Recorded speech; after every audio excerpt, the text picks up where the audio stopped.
Don't you just love it when you learn new things? Oh, yeah. Good morning, afternoon or evening, wherever you are. I'm Paul Clark and welcome to my studio. So, what have I got for you lovely lot today? Well, a few weeks back I had a suggestion by Betty who said, would I look at painting Motif No.1? And I thought for a moment, yeah, Motif No.1. Never heard of it. So I did a little bit of research and only discovered that it's one of the most commonly painted buildings in the whole world. I'd never heard of it.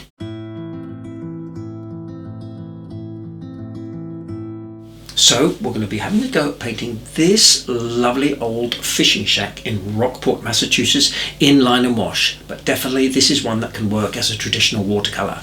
So come and join me and we'll paint this step by step together.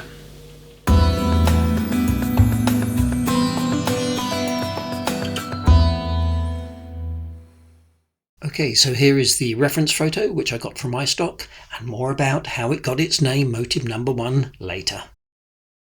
And for today's materials, my paper is some Arches, it's cold press finish, £140, 100% cotton, and it's on a block so won't need stretching. But of course, any decent watercolour paper will do. And my colours today, cobalt blue, yellow ochre, burnt sienna, burnt umber, and Payne's grey, and a few other little colours which I'll mention as I get to them. And I have two brushes from my range, a number 12 and number 6 round. So looking at the reference photo, you can see there's this rather complicated sailing boat here, so I'm going to change it for a more traditional fishing boat. And this pencil sketch, as always, is available to download from my website, I'll link in the description below. Okay, so I'm starting off with a black permanent marker, and it is really important that you use a marker which is waterproof.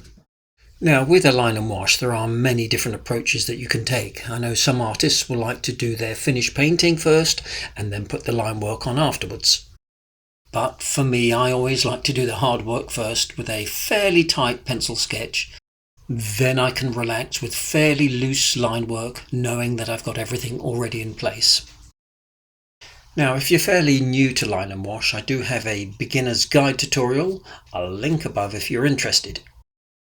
Now you may be asking, isn't using a cold press paper quite problematic? Wouldn't it be easier to use something smooth like a hot press paper? Well, I actually quite like the sort of jagged textured line that you get with a cold press paper. Now I think using a solid black line can make your illustration look a little bit technical and precise looking. So by working fairly quickly on textured paper like this, it does give you that opportunity to get a nice crusty, more natural looking line.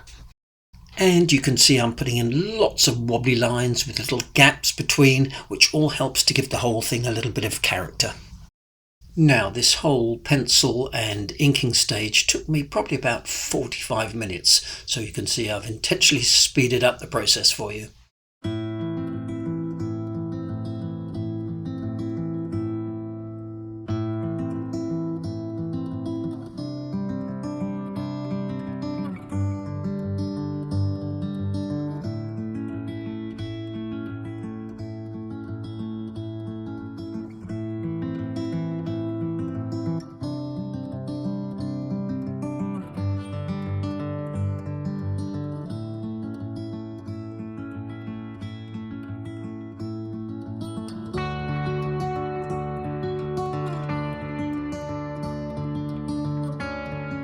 Now when all is done and that ink is nicely dried, I'm just simply rubbing out all the pencil lines.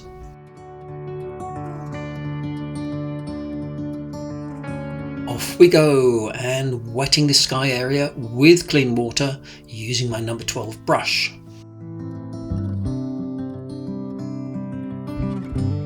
Then straight in with a nice watery mix of yellow ochre, leaving plenty of spaces for the other colours.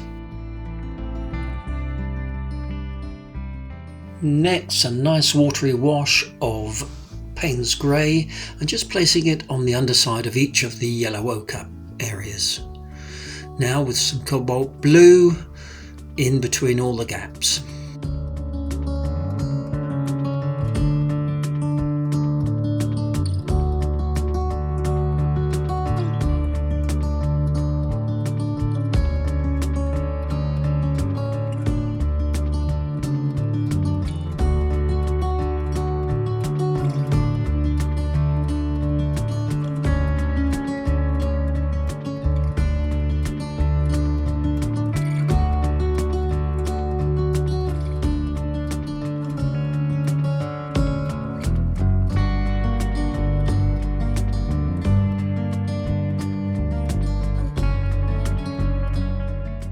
And here I'm just lifting out a few cloud details with a tissue.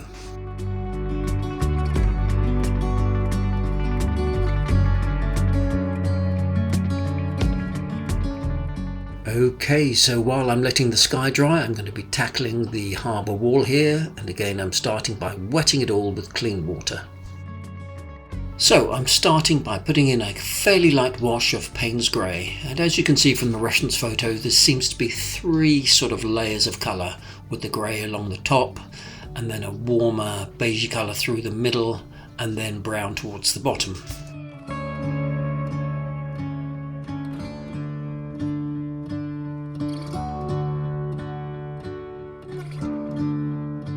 Next I'm coming in with another wet wash of yellow ochre, and I'm really letting it mix and blend in with that grey.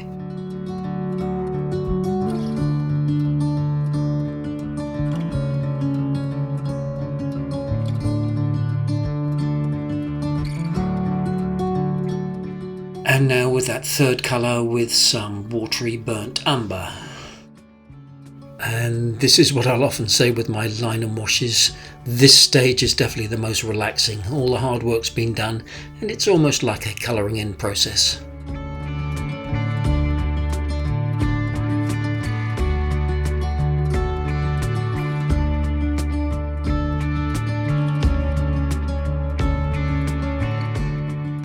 And I'm definitely overlapping these colours, letting some of this burnt umber creep up into the yellow ochre.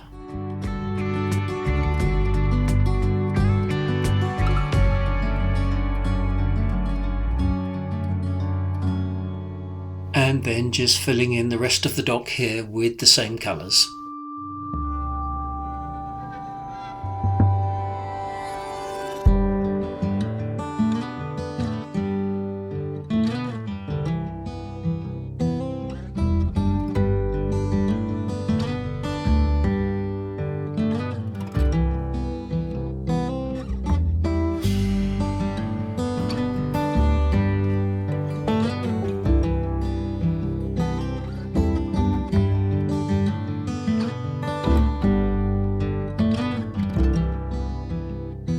And here just splatting in a few little dollops of burnt umber to create some sort of stone texture.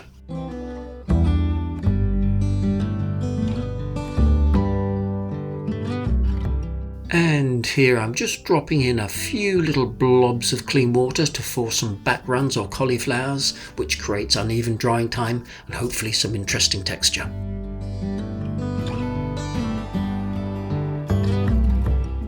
And here on these upright beams, I'm just taking a damp brush and lifting out a bit of colour just to create a little slightly lighter value than the wall.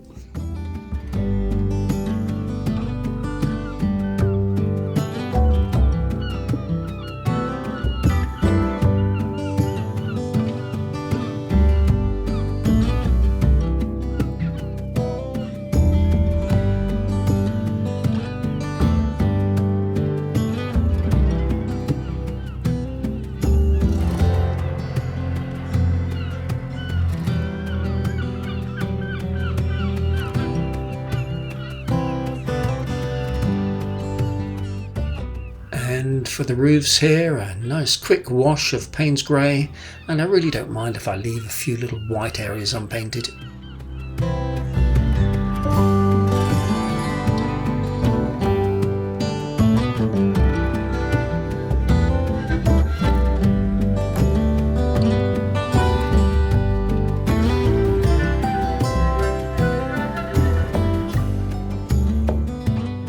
So now these first washes have dried, I'm just building up the details of the dock with all the same colours. I'll list them below.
Okay, so now I've switched to my number 6 brush, and for all these windows and doors and window surrounds, I'm using some cobalt blue.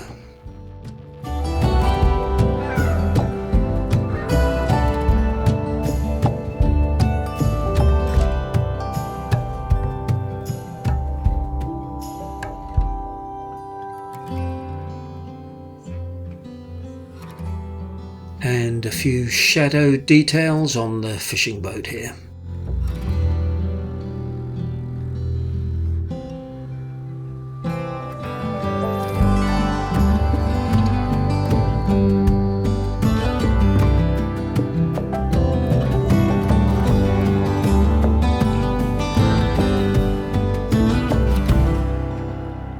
And a nice deep Payne's grey for the shadow parts of the window.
Okay, now for these decorative, I think they are buoys. Well, we call them buoys in the UK, and I know in the US they're pronounced buoys, which is a far better way of saying it, because there could be some confusion if you asked an inexperienced sailor to tie up the boat to that buoy in the water. Anyway, just moving on, I'm just putting in the shadow side to this little cottage.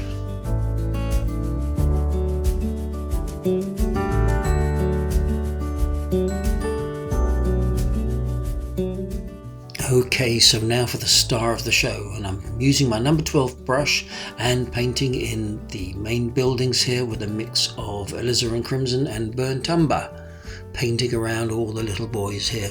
Okay, buoys. Or they could be just lobster pot markers. Anyway, anyone who knows something about fishing, please tell me below.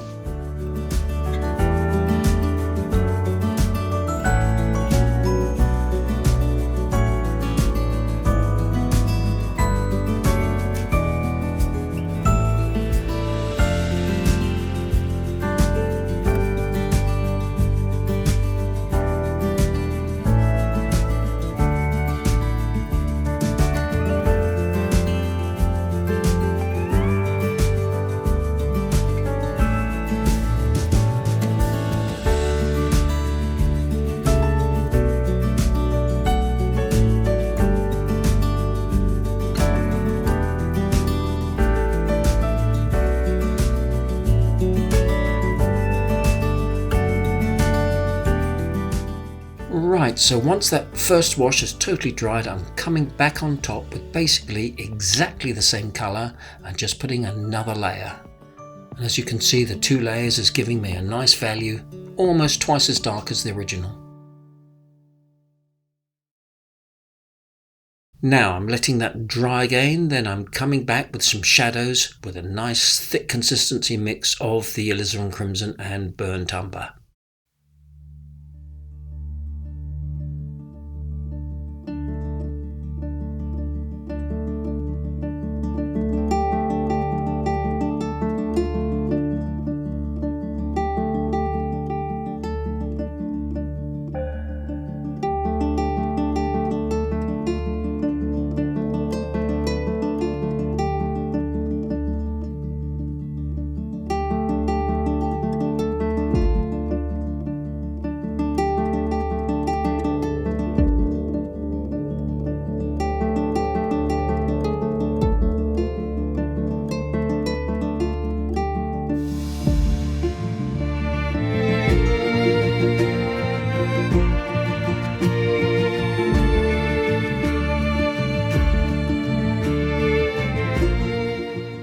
And now for the fishing boat, and you can paint this in any colours you like. I'm just using a nice bright phthalo green.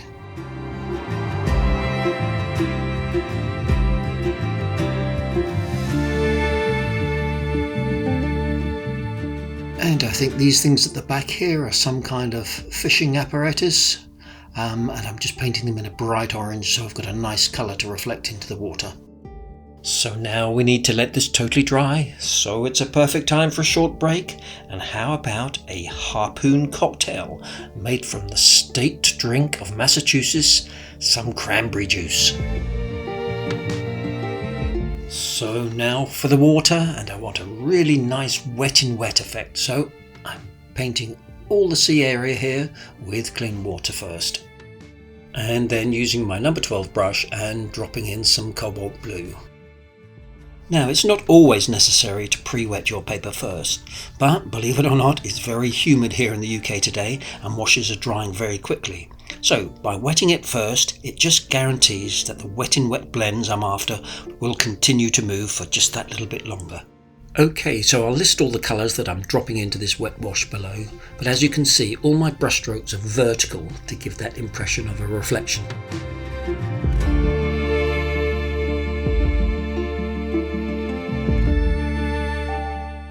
Okay, so here I'm not using white paint, but I'm simply lifting out the colour with a damp brush to give the reflection of the hull. And here dropping in that little bit of orange, again vertical brush strokes.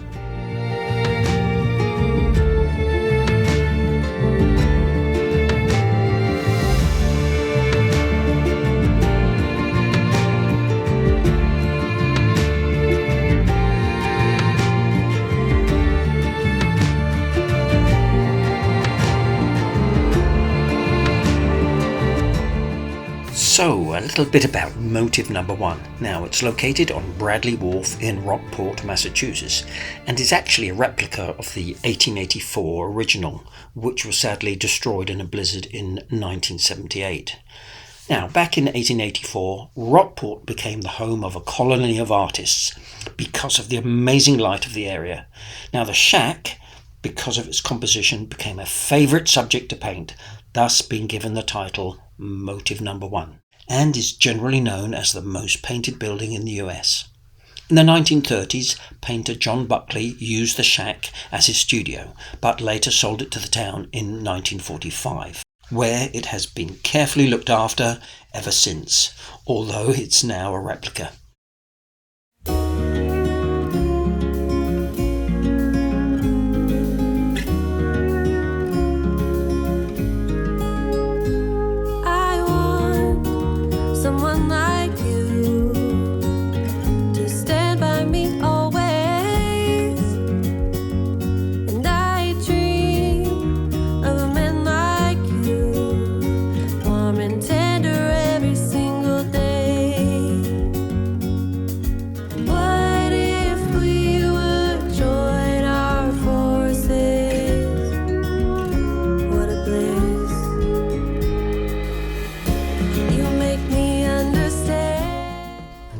So I'm letting that dry again, then I'm coming back with my number 6 brush and a mixture of cobalt blue and Payne's grey and painting in a few little details, some ripples in the water, but not too many, don't want to overdo it.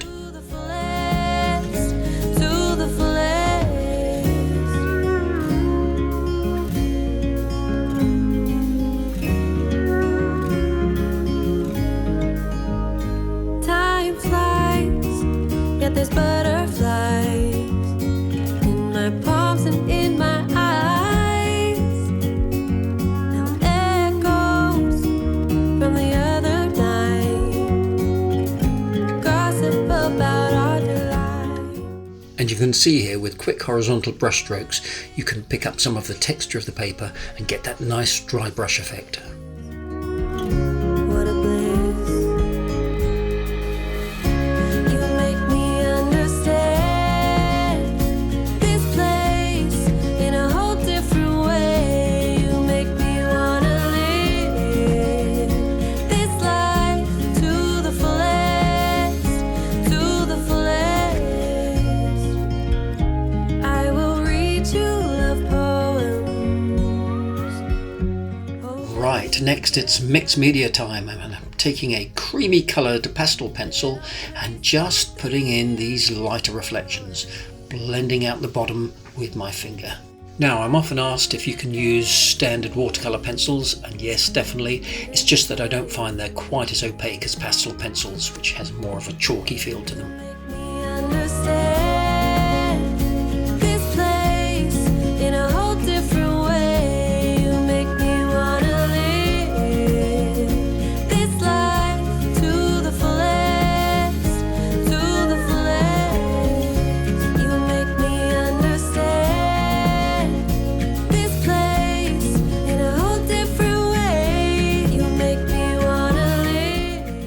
And I'm using a white pastel pencil to get the reflection under the buoy or buoy here, and again just softening with my finger. Next, and my usual approach when I'm doing a line and wash, is once all the colour work is done, is just have a look round and see where some of these things can be brought out. Just some of the black lines can be made slightly darker and a few more bits of detail put in. And this is a 0.5 pen, so it's got a slightly smaller nib.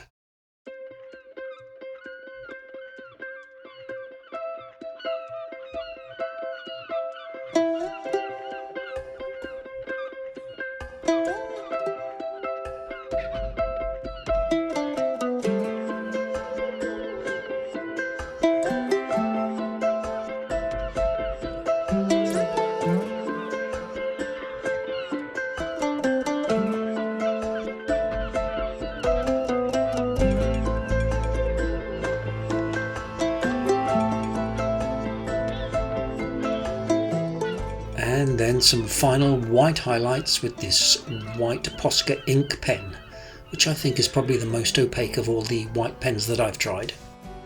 Not sponsored, of course, but if Mr. Posca wants to send me a few free samples, I'll be most obliged.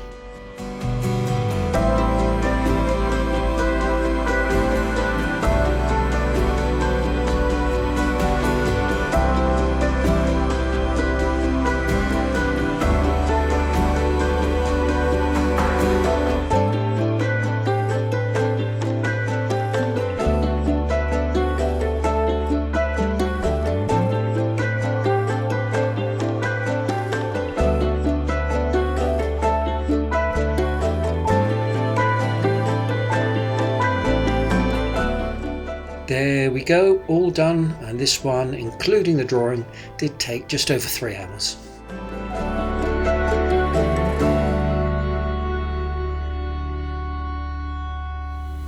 Well, I hope you enjoyed that as much as I did, and you'll give it a go. Whether you do it as a line and wash or just a traditional watercolour, it's a nice project to do.